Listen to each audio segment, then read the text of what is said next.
Hello, everyone. Welcome back to the Talk of Fame podcast. I'm Kylie Montigney, and I'm so excited to welcome Autumn Marie Buysse. Autumn's a Nashville-based songwriter with over 100 release cuts spanning country and pop.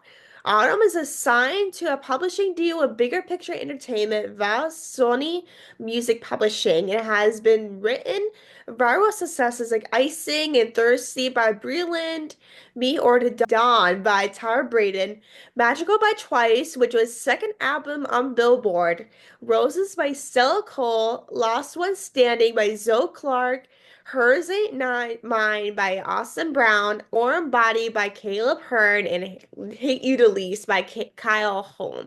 An extra by Chandler Leighton. Autumn's song Friendly Fire about military suicide won the 2021 ASCAP Jay Gorney Award in December 2022 Bluebird Golden Pick Competition and placed third in the 2022 American Songwriter Lyric Competition. Her song I Don't Take Pictures Anymore was performed by Brooke Alexx live on NBC for the debut season of American Song Contest. Her song Icing by Breland was performed live on CBS for the 2024 NFL kickoff, and her song If We Had a Daughter placed twice in the 2021 International Songwriting Competition. Autumn also composed a 45-minute soundtrack for the nationally touring ice skating musical Fairtytales on Ice, and also had songs placed in shows like hit reality show Love Island UK, and she's currently does the majority of her songwriting in Nashville, but she hops on flights to LA, New York City, London, Sweden, and South Korea, which I'm so jealous of, for songwriting trips every year. Welcome to the show, Autumn. I'm so excited to have you. Thank you so much for having me. I can't wait. So you are doing a million things right now. You're always traveling and always making music. So what initially first drew you to songwriting and how did you kind of break into the industry? So growing up, I went to a music school called School of Rock, which was actually what the Jack Black School of Rock movie was based on. So I grew up learning guitar, learning drums, learning vocals, keyboard, everything that you can imagine. And then thankfully, growing up, one of my best friends loved songwriting. And before we knew what co-writing was, her and I were co-writing songs since the time that we were little. And co-writing, for those of you who don't know what that is, that's collaborating on a song together. So that's two or more writers coming together to work on one song, which is how most songs are written. So her and I were co-writing these songs when we were growing up. And then once it came time to go to college, we were trying to think of what we wanted to do. And she went into the smart jobs, you know what I mean? She went into the finance world and the social work world and all of those cool things. And I went into the music world. So now I'm in Nashville, Tennessee, and I write songs for country and pop artists. And then I also pitch songs to artists in like the pop, country, and K-pop realms.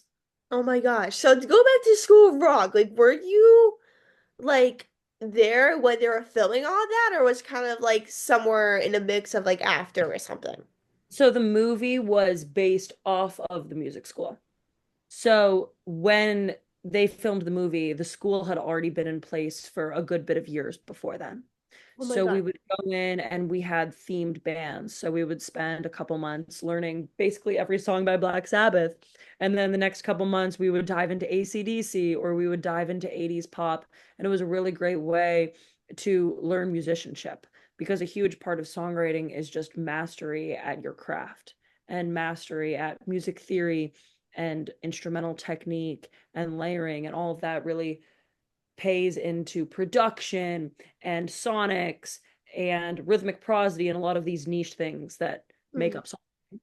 Like honestly, I didn't even know School of Rock was actually a real life school. Like to be quite honest, I thought it was just a movie because it was all over Nickelodeon. Growing up watching it, I thought it was just a plain old school that's fictionary, most stuff on Nickelodeon, not like an actual school. No, it was definitely a real school. It was so fun. And then eventually I started teaching at School of Rock. So I when I was young, 16, 17, 18, I was teaching their School of Rock youth program. And then I was teaching Green Day camp since I'm a big Green Day fan Oh my and all this gosh. stuff. But I mean, there was really a time where I considered going into music education, and I mean, I still would happily teach someday.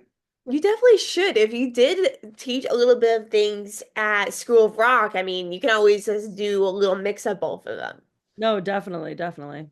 But to going back to Green Day, like, do you have a favorite Green Day song? Because I'm a big Green Day fan too. So that's a Ah, there we go. Well, I'm a diehard fan. My favorite Green Day song is probably "What's Her Name" off of oh the my American. gosh. Mine is probably American Idiot for some reason. That is really a great song, even though not a lot of maybe youngsters that maybe listen to this podcast are like, why is an idiot in a song? Or why is it one of the most known songs and it's your favorite? But any Green Day song, honestly, forever hits song, to be I quite mean, honest. I loved American Idiot so much that I painted the album cover, and it's still hanging on my wall. What When actually? I think about Green Day, I mean, with songwriting, I think that's what really made them stand apart as a band. I mean, it's obviously their showmanship and their live show is top notch, but also their songwriting. I mean, Billy Joe Armstrong, the lead singer who writes all of their music, is an incredible melodist, and he's great at having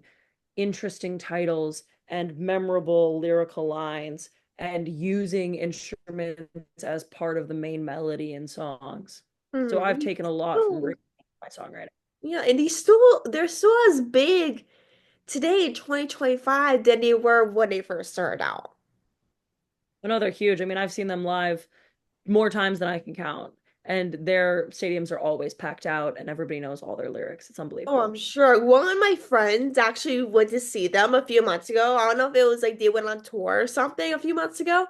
And she was saying that it was literally like sold out and everything. Like it was like literally a packed show. It's always is. They really put on a show as if they're still 20 years old. It's incredible. I know, like I haven't went to a Green Day concert yet, but I have to one these days. I just never No, had me a too. chance Me actually. too. So to go into your music is songwriting, so you ran over 190 release cuts. So what was the first song that made you feel like you made it in this industry? I know you have written a bunch of songs, maybe some songs that you maybe not never put out into the world or maybe you released. Like what was kind of the first I Made It song that you ran?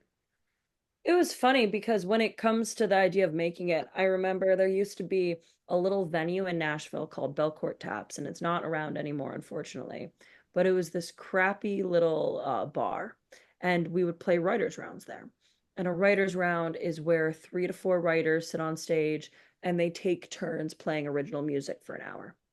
And I remember thinking, if I am ever lucky enough to play Belcourt Taps, I will have made it. I everything after that will just be the cherry on top will just be the icing.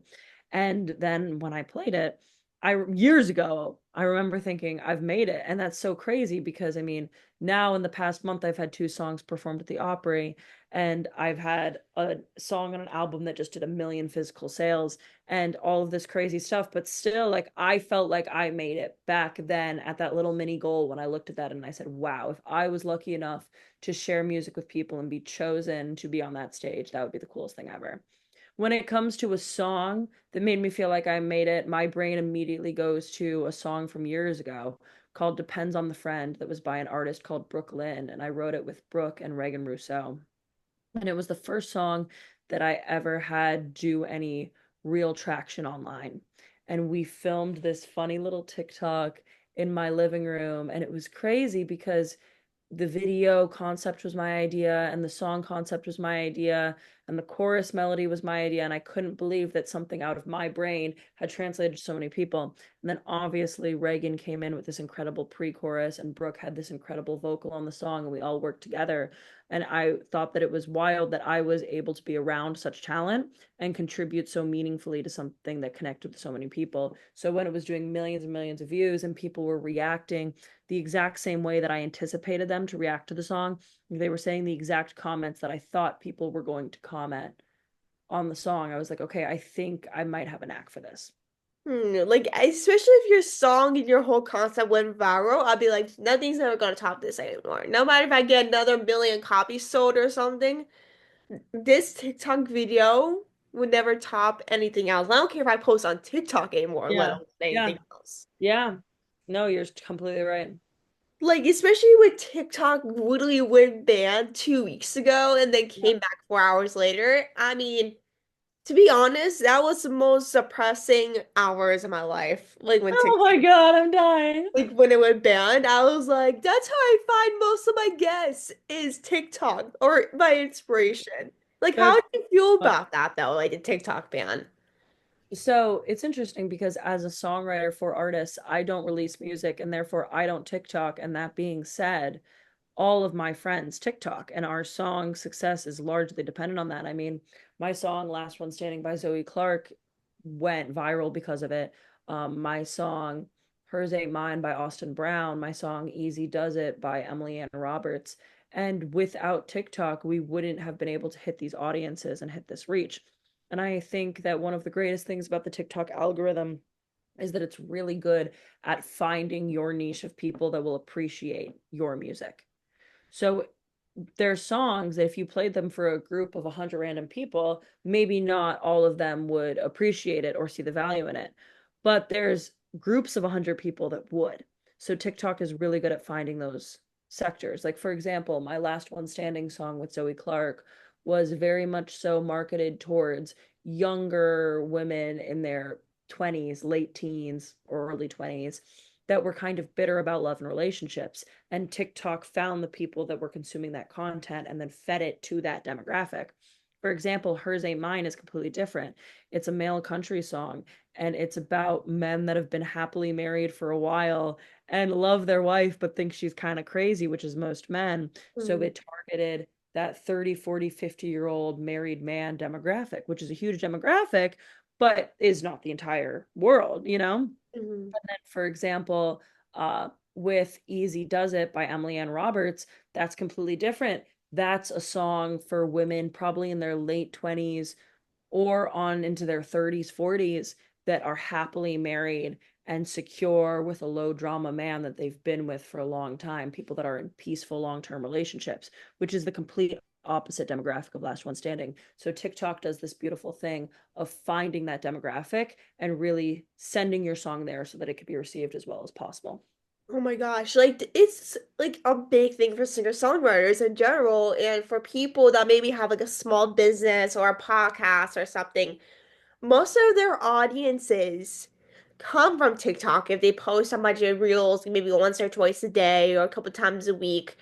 Like most of people's audiences came from TikTok or maybe YouTube Shorts because you can literally post anything and it might be relatable to some people, depending 100%. on the situation or the episode or the song. Because every song has a different meaning in people's lives, no matter if they're in a healthy 20 long year relationship or a mental health podcast with people that dealt with anxiety or depression. Like Totally. every story has a mission in people's lives. And when TikTok went banned, and if TikTok was still banned today, I mean, like a lot of people would suffer from all that. And I know when I was on that TikTok ban that day on the 19th, I was like, how am I going to promote my podcast now? Like, how am I supposed to promote this podcast and get listeners if Hmm. TikTok is banned? Because that's where I find most of my views is from TikTok. Yep, 100%. I mean, it was really fabulous that it's still in the marketplace. And I think that even if it did disappear, though, there's definitely other apps that are going to take its place. And I think that one of the good things of it disappearing for a day is it taught artists that they cannot rely solely on one facet of their career. They can't rely on just touring because what if COVID happens? They can't rely on just streaming because Spotify payouts change all the time. They can't rely on just TikTok because, as you said, the app could just disappear. So I think it really emphasizes the importance of diversifying your fan base and diversifying your income streams as a creative. That's true. And I don't think TikTok is even on the App Store anymore. Like, I don't think it's even there Wild. where people can't like download it or anything. Crazy. So I'm like, well, at least thank God for the people that have the app still downloaded and didn't delete it because you can't find it in the App Store anymore and download it. Wild, wild, wild. I'm like, thankfully I didn't delete TikTok or Yeah, seriously. like my life would be boring every single day, but I'm like, I can't imagine being one of those people. Yeah. So you signed with Bigger Picture Entertainment via Sony Music Publishing. So how did that partnership come about? So that's a great question. I had been meeting with a lot of different publishing companies in Nashville via a program with ASCAP called the GPS program that I was selected for that sets up budding young writers with publishing meetings. And I met with five different publishers, and they were all fabulous. But the issue was all of them were mainly country and had very little, if any, pop presence. And I was looking for a company that had a real country and a real pop presence. And when I say pop, I don't mean singer-songwriter. I mean like Dua Lipa type pop, Bruno Mhm. Mars pop, like mainstream pop music. And Nashville doesn't have a lot of that, which is fine. It's Music City for country music, but as somebody who started off in pop music, that was a non-negotiable for me. So back in 2021, I received an email from this company called Bigger Picture Entertainment, and they're based out in London and owned by this fabulous producer, Digital Farm Animals. He did the latest Jonas Brothers single, Slow Motion. He did the country number one, Miles on It by Kane Brown and Marshmello. He did Leave Before You Love Me, Jonas Brothers, Be the One, Dua Lipa. I mean, the list goes on and on. No Money by Galantis, all of these huge songs. And he started up this company, and one of the A&Rs reached out to me. And through them, I got to know the whole team: Luke Burrows, Sarah Purdy, Jason Sharp, Mark Feynman, all of these incredibly honest, intellectual, progressive, forward-thinking music industry executives. And getting to know them, I was like, I need to work with this team. But the issue is that they've never worked in country before. And I was the only one on their roster, or they were considering on their roster, that would have been based in Nashville and would have done country. So when I was talking to them with the help of my amazing lawyer, Rachel Gutman, we were able to create a deal where we brought Sony Music Publishing Nashville onto the deal and Sony Music Publishing UK to help bolster the deal and add that country support so that I'm able to do artist rights in country and pop and not have that weird barrier to entry. And I mean, I am 3 years into my deal and I could not be happier. They are the most hardworking, loyal, dedicated people that I've ever met. I mean, one of the issues about Nashville is that a lot of publishers will talk around things and not be honest with you. And I think the most incredible thing about my team is they are brutally honest. If they don't like a song, they're going to tell me. And if they love a song, they are going to be so unbelievably supportive. And that transparency has really helped me work smarter instead of harder. I mean, obviously I work hard, but it helps save time because I don't work on projects that they don't really believe in. You know, I'm able to cut off projects that don't make sense and really just hone in on the ones that do. And it's really helped me grow as a writer. And then being mentored by Digital Farm Animals, the producer that owns Bigger Picture, has been incredible because I've learned how to write pop lyrics more concisely and how to topically make a song that's going to relate to a lot of people in a meaningful way. And it's really taught me how to write that mainstream pop that I've been dying to write my entire life. And I feel like in the past 3 years, I've made huge strides as a writer just because of the team that's supporting me. I love it. So, to wrap this episode up, so are there any upcoming projects or collaborations come out soon? Yeah, there's actually a lot of really exciting ones. Thankfully, two of my favorite releases of the upcoming ones have just come out, which is Near the Dawn, which is a single off of Tyler Braden's project, and he's killing it. And then that viral success, Easy Does It with Emily Ann Roberts. But I have a lot of songs coming out on Atlas's first album with Broken Bow Records, which is going to be fabulous. I have a couple songs on Zandy Hollup's record with Big Loud. I have Cole Phillips, the single after this next one. I have that one. I have the title track for Emily Ann Roberts from Starstruck coming out. I have a lot coming out with Austin Tolliver on Average Joe's, a lot coming out on the Austin Brown album, the next Hayden Kaufman single, the next Mae Muller single. I have, and then a lot of cuts with a lot of other smaller artists like Twinny, Lane Smith, Young Rising Suns, Kanan Cox, Claire Ernst, McKenna Hartland, Trevor Martin, a lot of really promising acts that have been doing really cool things. And then I have an entire album coming out with Kyle Hume, who's been one of my closest collaborators. And then I have one with Stela on Capitol Records. That should be a single dropping this spring. So between all of those, I'm just really lucky to work with such incredible people and hoping that they connect online and connect with people at concerts and live shows. And I'm really excited to be working on more stuff that's going to be coming out in 2026. Awesome. I'm so excited for all of these. I'm sure they'll be amazing. I'll make sure to be staying tuned and I'll make sure everyone stay tuned as well. But thank you so much, Autumn, for coming on and talking with us today, being also so flexible. I really appreciate you coming on and taking the time and being so amazing because I really appreciate so much and all the hard work that you're doing. My pleasure. Thank you so much for having me. Of course. Thank you everyone for listening. I hope you guys enjoy this episode. Make sure to like, subscribe, and review, and I'll talk to you guys very soon.